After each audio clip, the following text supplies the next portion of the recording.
Bill Bellamy, comedian, legend in the house. Legendary. Never been to Springfield before. I had to come all the way to Springfield to meet you. You're in between coasts right now, Yes, quite literally. So 92.9 The Beat. You're going to be at the Blue Room Comedy Club tonight, October 7th through the 9th. One show tonight, 2 shows Friday and Saturday. What can people expect when they show up? Well, we want to make people laugh. You got to understand, coming out of all that COVID and all this just media and things that bog us down, we need to go back to laughing. I know there's 2 things that people love to do, laugh and drink. So we need to go back. They already when drinking. When you put the 2 together, it's a good time. You know what I mean? Laughing and drinking ain't never going out of style. And people are already drinking. I read somewhere where they said liquor sales went up 800% during COVID. Yeah, we all sad, so we got to get happy somehow. Yeah, a little sip, So we're going to make them have a good time. And then I'm going to learn a lot while I'm here. I brought my good friend Drew Frazier with me from New York City. We just got in, and I just found out we're in the Ozarks. This is the Ozarks Mountains. I didn't know it was a real thing. I only watched the show. Oh my gosh! Listen, so I worked in news, and my former co-anchor said you got to watch this show. It's so good, and I said I refuse to watch that show because anytime I see something come out of Hollywood about Missouri, the Midwest, we got meth. We got drugs, and we're eating squirrels. You know what I mean? I was like, I can't get into it. I know. I live there. I don't have to experience it on my TV screen. But it's interesting how, when you're an entertainer, we usually go east-west, right? Just go back, and maybe you drop in Chicago, something like that, or maybe a couple of the bigger Midwest towns. I actually like dropping into a smaller town because you get a chance to learn the country differently and meet different people. Like I went to Tulsa a couple months ago. I hadn't been to Tulsa in forever. And it's slow, it's chill. It's definitely slow. Yeah. Everything is cheap. Gas is like 5 cents. I don't know. Yeah, it's just everything a nickel. is so cheap. Like you go to the bar, drinks, beer is like $2, $3. But in LA, you're predominantly based out of LA. I saw the gas prices are like almost $5 a gallon. But I'm wondering, is your gas the same? Yours has water in it. Ours, and we drink it. It's moonshine. No. When I went through my internship program almost a decade ago in St. Louis, I saw gas get to $4.99, and I made a little JK, a little LOL with the gas station attendant about how expensive it was, and she was not having it. So we don't joke about high gas prices. I learned then and there here in the Midwest. Right. Yeah. But it's just subtle differences that you will know when you go to a smaller city and how everything is more personalized too, right? You got family-owned businesses, you got, bars. Everybody knows who owns it. Everybody knows the bartenders and, and all the patrons. So I like learning different stuff like that. That's something you're really going to experience too, being at the Blue Room Comedy Club right there in downtown Springfield. It is really hyper locally owned. It's not just regionally owned. The guy probably lives down the street somewhere. Right now, he probably lives in the club. Yeah, he's just right above it. He's peering down. You know what? One time I went to LA with a few friends and we stayed off Hollywood Boulevard, and my friend was so excited. He booked our Airbnb. He's like, "Yeah, I got it right above a speakeasy." But we're day people. We're hiking all day. So at night, we got to feel the vibrance of a speakeasy. So I imagine that's what it's like for downtown Springfield club owners to because you got to figure like this, right? Everything is self-contained because I can only imagine like this is not a big nightclub town. Like, people are going to the blah, blah, blah and hang out all night. Going to church. And then get up and go to church. Right, going to your super mega church. But here, you probably go to a great bar, have a couple of drinks. If you get pulled over by the cops, they already know who you are. Oh, almost, maybe. Yeah, that sounds good in theory. Steve, are you drunk? Like they know you. Get on, take you home. Steve, tell your wife to come get you. I'm not going to give you a ticket. If you drink, don't drive, do the watermelon crawl. Now, so are you born and raised here? Yeah, so I'm originally from, you want to talk about small. Okay. I graduated with 52, and that was the largest class of school I'd ever seen. Are you kidding? Yeah, I'm just a country bumpkin. So you like real Midwest girl, for real. Super Midwest. I lived out in North Carolina for a few years. Is it? It gets kind of boring counting the goats and depending on them to be your audience. You know what I mean? No, but like It's something very charming about that, where you are, authentically Midwest. Good folks, good food, simple living. I don't know about the food. They don't cook out here. They do cook out here, but you know what's You don't mad? get Back the to Ozark. biscuits No, and I'm gravy. kidding. No, we contend barbecue. Barbecue's a thing here. We got Kansas City barbecue. No way. Yeah. You got Gates. You got Gates. Because No. I know when we go to Kansas City, we either hit Gates or There's a place downtown. I think it's called City Butcher.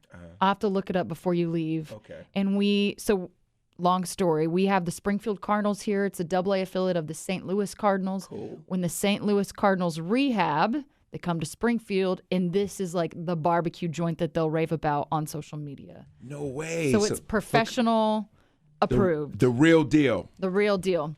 Okay, I want to talk a little bit about your comedy because I feel like when we talked on the phone last week, we talked about you've got comedy that stands the test of time. For you guys who don't know, this is the guy who coined Booty Call. Yeah, for all the people out there that definitely made booty calls and gave me no credit and just had the fun of it all, just $5 in my DM, $5 in my DM, and all that booty will add up. What's your Venmo? That way people can dive in seriously. Just cash at me at BillBellamyBootyCall.com. No, I'm just Booty kidding. Call, you got that coin. Drew, what do you say there? I say yes. Yes, come on in. I share the profits.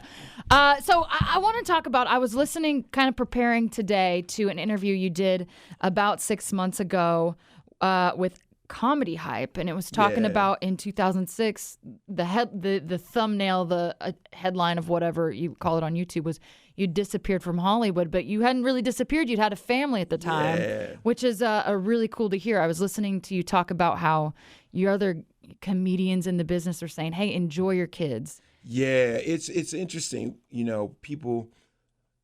People don't understand that you have to balance your life, right? Because, a lot of us, we can fall victim to chasing fame and chasing your success in the entertainment business. And if you're single and you're just doing it, you know what, it is what it is. But notice how many entertainers can't maintain families. That's what I was going to say. You've been married since 2001, and I feel like you're a rare gem. It's really hard to do, right? Because your marriage is your career. Like your first marriage or your first love or whatever that is becomes your career because you're feeding it, you're putting in the time, it's taking you all over the world and this, that, and the other, right? And then you decide to get married and you have kids and you have obligations. Now, you can make the choice not to be there and just be in your career, but you'll suffer one way. And if you go all in on your family, you're not going to work as much. So it is really what it is. But I'm happy with my choices because, I have a daughter that's, in college. She's a freshman, and my son is thriving in high school. And I feel like that commitment to them and to my wife and what we did, those memories we created can't be replaced. Yeah, you can't get those back. I can't go back now and say, I'm going to spend all this time with my daughter. She's gone. She's in college now. She's starting to move on to becoming a young lady and doing her own thing, right? And that was one of the things that I learned from some of the OGs when I was coming up when my kids were small and before I had kids. They was like, yo, man, if you ever decide to have a family, man, make time for your family because you don't get that time back. Yeah, and I feel like for those who don't know, that new generation of fan base that you're accruing, MTV Jams, MTV Beach House. I wrote down you were on Kenan and Kel for a while. I love Kenan. You probably was watching Kenan and Kel. I was, and now I watch Kenan for sure on Saturday Night Live, but Def Jam Comedy. So when you stepped away, you're on these huge shows. Yeah. And I feel like now you're reemerging, your kids are grown, and you're bringing with you that fan base from those shows, and you're getting to introduce your material, new material. To a whole new fan base and my fan base that is still there waiting to see me, right? And I feel like, it's so funny. I feel like an artist, who can I think of that people just love and when they come back? Like, okay, I give a perfect example. I feel like I'm the Fugees. Like with the Fugees or a Jay-Z, I'm a classic talent. Like you don't go out of style. You don't go out of style. You know what I mean? When the Fugees, like literally when they said the Fugees were coming back, everybody went, oh my God. Oh my God. They're back. But it's been 30 years. Yeah. But we've been waiting. Yeah. Because there's a nostalgia with the Fugees. There's a nostalgia with Jay-Z, or if somebody said to you, Nirvana. In sync. Justin Timberlake's getting back. Think about this. New Kids on the Block getting ready to go back out. There are going to be people that are grown. 3 generations are going to see it because it's must-see TV, right? Yeah. And I feel like that's where I am with my career. I'm like, I must-see TV. People are curious. They want to be like, oh, my God, what is he going to say? Because it's so crazy. I listened to Bobcat Goldthwait. I'm saying his name wrong. Forgive me. You got it. He was Pain and Panic in Hercules, and I went and I saw him, and it brought back that nostalgia. Like, he never had the opportunity to kind of fade away because that was a movie I loved my whole life, and then getting to see the guy that brought that character to life took me right back. So you're kind of in the same boat. Absolutely, and you know what is actually super duper cool? I mean, I hope this is unique, not only for me but other artists, is that you build your brand. People get on your train at whatever stop, right? Mm-hmm. Some people got on my train at MTV and they remember high school and college. Then some people jumped on How to Be a Player and The Brothers and Any Given Sunday and stuff like that. Last Comic Stand didn't jump on my train. But now they're all on my train. So social media during COVID was probably one of the better things for me because I was sitting around with all this funny stuff in my head and I just started telling people. How do you get it out there? And people went crazy with it and it started sharing it. And then I'm getting fans that didn't even know. People follow me that didn't even know I was a comedian. It's so crazy. Yeah, and you've got this library of content built up so they can kind of go down that rabbit hole. And before you know it, they're 3 hours with Bill. You know when I knew my life was crazy in social media? When Facebook was like, we want to pay you. Facebook? Yeah. Oh. Yeah. Yeah. Are you still on the Facebook train? Had that. They send me checks every month. I love them though, right? Because I'm funny as hell. Yeah. You're great, but Facebook. I didn't know that was real. That was more of the, to me, the younger guys, the guys that are the social media cats that are new generation. I never thought about, getting paid like that. But what's so interesting was my content was tracking so much, and now with the analytics, they come to you. Yeah. They see your engagement. They're like, whoa. Take some money. I remember I had a video, right? This one I knew the game changed. I was watching my own video in a movie trailer. Was in the middle of one of my little stories. What movie was it? It was one of the Rock movies. It played in the middle of my trailer. Was it the one like Jungle Cruise, or was it the one where he's fighting that big gorilla? The one where he was fighting the gorilla. The big. Okay, yeah. We're gonna have to go back and pull that and insert. Yeah, that's so crazy. I was like, damn, they putting movie trailers in between the story that's on Instagram. Yeah. Yes, they are. That's when and you have had the opportunity. That's what's kind of cool about comedy in this age or content creation in this age is you don't have to just go to a show or depend upon a mega corporation to give you a contract that perhaps doesn't sound so good. I was listening to Dave Chappelle earlier, and he was talking about the monster.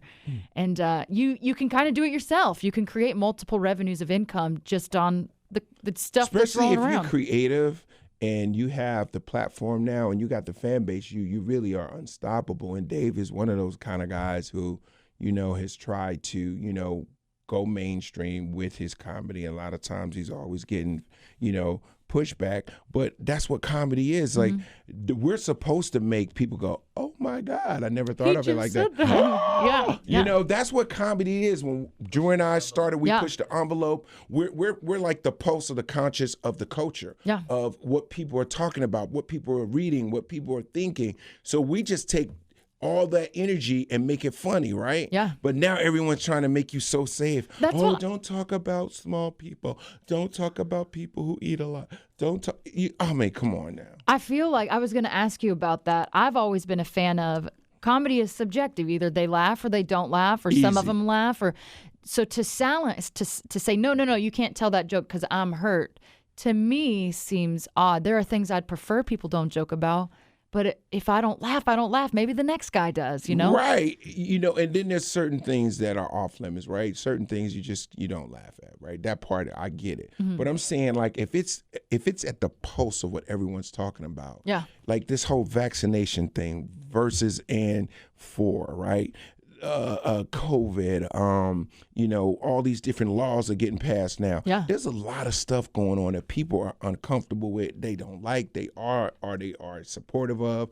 But if we're not real comedians if we're not on top of that. Yeah, and I feel like if we're not laughing together, how can we disagree together? Yeah. In some sense, where the laughter really is the best medicine to it all. And one of the things that I think hopefully will be a good thing that came out of COVID is it slowed us down a little bit to realize what's important. Like, your family, like your friends, like talking to people. Yeah. Like I remember saying I haven't had a hug in a year.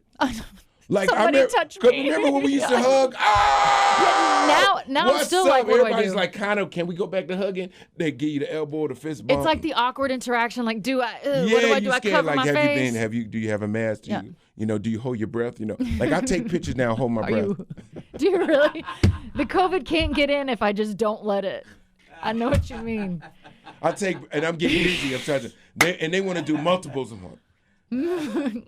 Hold your breath going through the tunnel, but you got to do it next to COVID people now. Let's talk a little bit about what it's like to perform in those mega venues as opposed to a place like Blue Room Comedy. I feel, you and I got to talk last week. This is a place you get to try out that new material in an intimate setting. Yeah. So you're absolutely right. Like Blue Room is a smaller room, but not like too small, but it's a very intimate room, right? Those are the rooms that you do your best work.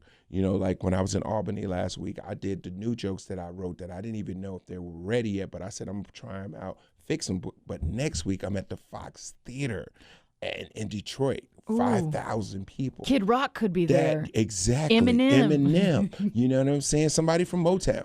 But at the end of the day, I can't do that on that show. Yeah. Because that show has to be like 35 minutes of pure power, bam, bam, bam, or whatever I'm going to do, and then I'm out. But I could, like tonight, we can go long. We would love you to go long. And we will. Go on. I was reading a little bit that in college you were studying economics at Rutgers. Yes. Talk to me how you were like, I'd actually rather make a joke about this. Well, my first inclination, honestly, was I wanted to be a computer science guy because I've always been sort of somewhat geeky when it came to technology and writing code and stuff like that. So I started there, but that was so boring to me. I was like, it's just numbers. I was like, this is really not me. And everybody that was in my class was just like nerd dudes. They was just like, the guys with the glasses and the little pocket protectors. Yeah, with the little rubber band right here. I'm like, that ain't even my swag, right? It's that. That was like, and all the chicks were just cornball. Nobody was sexy. No. Nobody was trying to be cute. They got numbers. They got numbers in their head. They don't care about looking good. Cool. That wasn't gonna work either. So then I went over to business and I started, thinking about money and finance and economics. To me, what I liked about that was it was showing you how economies work. Yeah. What supply and demand is, gross national product, and start learning, the value of why stocks go up and down and how all these fluctuations, somehow are correlated with how people are moving. I was like, that's kind of dope because it's almost like a code again, but it's a code on how a country runs or the economy runs. Locked in on it that way. Made sense. Because it made more sense to me. It wasn't just binary, like X's, ones and O's, okay? So started doing that. So when I started taking my finance classes and my economics, and I jumped on some marketing stuff. And then my hobby was like comedy a little bit. I like kind of. You just did it here and there. Yeah. I wasn't trying to be no comedian. And then they had like a talent night or something at Rutgers. And I was like, y'all need a host? Because I just like talking. I was always funny anyway. Yeah, I love the way a microphone feels in my hand. It just feels right. You had that moment. There, talking, looking around, and I was hosting it. And I was like, man, this is fun as hell. What's your name? I introduced him. What's your name? And I was starting to become a host, like at school. I said, this is dope as hell. I want to keep doing this shit. And then I kept working with it, and I fell in love with it. I just kept trying. And every time I can get on stage, I felt the same. I felt like I loved it. Yeah. And so that's how I kind of walked into it all just made sense. Yeah. I feel like stepping into authenticity and realizing like, oh, what I want to do isn't necessarily mainstream. Maybe it doesn't make a lot of sense to people. But when you do it, I feel like the Earth's like, all right, here you go. Yeah, the universe will, I think, you just hit something. I think the universe will receive your call, so to speak, right? When you walk into your authentic self or the thing that makes you most happy, you will feel something. You will feel something magical, and it'll almost be like a whoo. Yeah. And you'll be like, whoa! There it is. There it is. Well, Yeah. that happened to me right around the time I turned 30, and it was painful. It sucked to redo everything, Okay. but ultimately it felt a little bit better in the long run. Yeah, because it's feeding your soul. It's feeding that thing that's under the surface that you walk with, your spirit. And if you're happy with that, it's always going to benefit you in the long run. So like say right now you're here, you're in this town, but you kicking ass, you keep winning. It's going to just bring more. It's just going to be like your magnet to bring more dreams to you.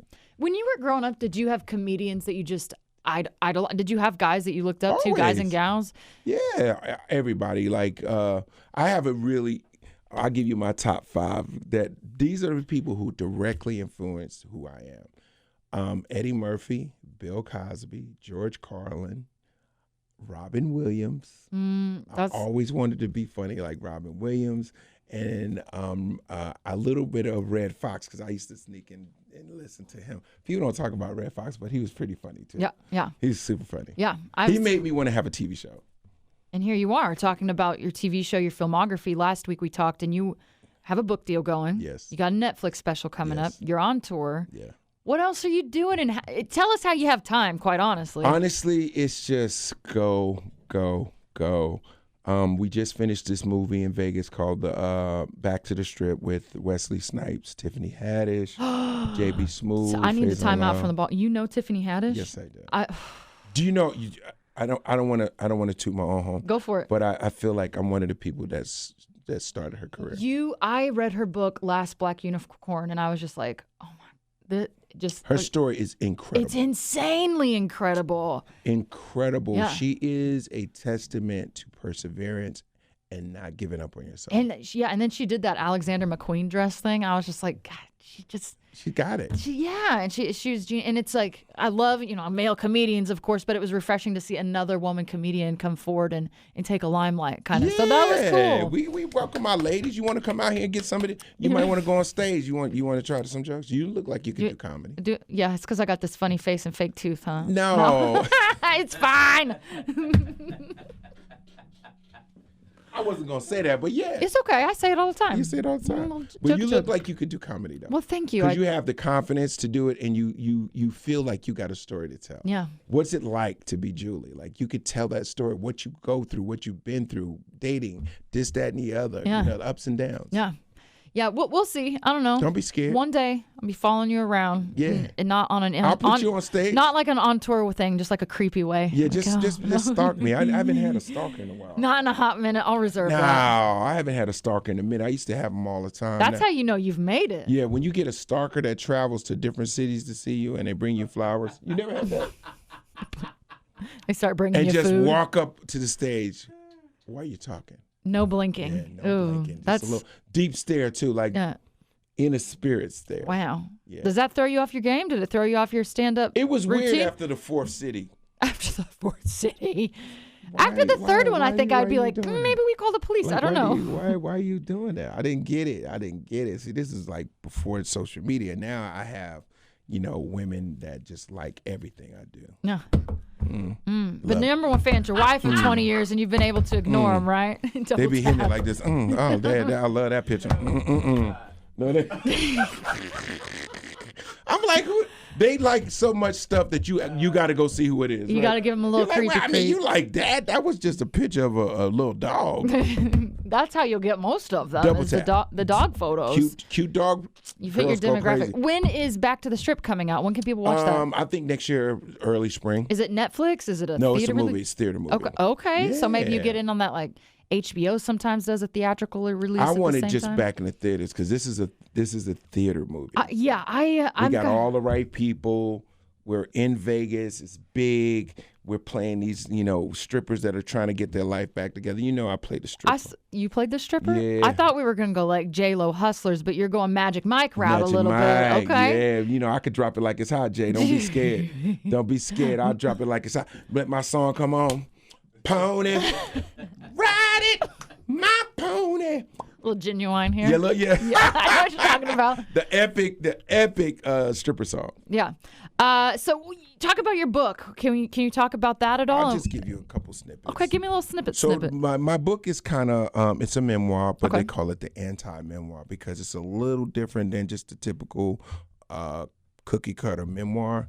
This is like my life as a soundtrack. Like, you know, if you were in the 90s with me and you were going through these interviews from Kurt Cobain to Mariah to Whitney and Bobby and Michael Jackson and, you know, just Hootie and the Blowfish, I was in a vortex of unbelievable stuff. Yeah. Like, and it was all happening in real time. Like, I don't know if this will ever happen in the history of music where I felt like I went to an amusement park and all the rock stars were there. And everybody was on a different ride, and you get a chance to hang out with them. They're in line to talk to you. Yeah, and they were cool. Like everybody was just coming up. You know, you had Gwen Stefani, you had the Black Eyed Peas, you had the Fugees. You know, you had Alanis Morissette. Like, just think of all these talented young people coming up and trying to become something, and you're a part of it, and you're a part of their success. So that's pretty much where I was. It's like somebody gave me a backstage pass to life, backstage pass to the music business, and I'm gonna take you on a journey and all the lessons that I learned along the way. Was this like success? Was it a slow roll, or was it once it started happening? Oh my gosh! Once now I I'm jumped in, interviewing. it was crazy. Yeah. You know how when you get on a roller coaster and that first turn and you're like, whoosh. Yeah. That's what my career has felt like. I was like, yo, I guess they said I should get on this ride. Oh my God! Hope I'm buckled in. And then I go around, turn, you're going to Michael Jackson, around, tomorrow you're going to interview it. Oh, you're going to interview Mariah Carey. We're going to London. We're back to New York. We're back, to Paris. And what was that like to just be kind of thrown into that, and to some extent? I couldn't catch my breath. Yeah. I couldn't catch my breath. I'm on tour with Janet Jackson. It was just like, it was just crazy, and no one can tell that story but me. So, I'm going to tell that story, and I think people are going to relive where they were in 92, 93, 94. You'll be like, oh, my God, I was a junior and blah, blah, blah. Yeah. Oh, my God, that was the day I got my new car. Because there's certain songs and certain moments that you lock into where you were. Yeah, I was actually doing a throwback music video montage the other day, and I was like, yeah, I remember this. This was an era of bad music, but I remember being there for it. So when can people expect that book? Is it kind of still in the process? It'll be out in April. Okay, so it's right around the corner. Yeah, so we're going to be finishing it up by the end of the year with our notes and everything, and then we'll probably maybe have to, around January, they give you some more notes, and then boom. And then it's Netflix, too. You got a comedy special coming out there. Julie? Yeah? Are you listening to me? I'm all ears. 92.9 The Beat, you heard it first. It's going to feel like I am everywhere. Like there will be nothing you will turn on and you don't see me in the next couple months. It's going to feel like, what the hell? Who's this guy? I gotta how know did him. he just come back so strong? Yeah. He's on that? When did he do that? Huh? He got a book, a new TV show. It's gonna be a storm of me. But I think that's a testament to your staying power. Yeah. Your ability to relate to people no matter what point in life they are in. Absolutely. And you have that ability to step back and then reemerge. And that's I don't think a lot of people have that. It's that's just awesome. me and Sade.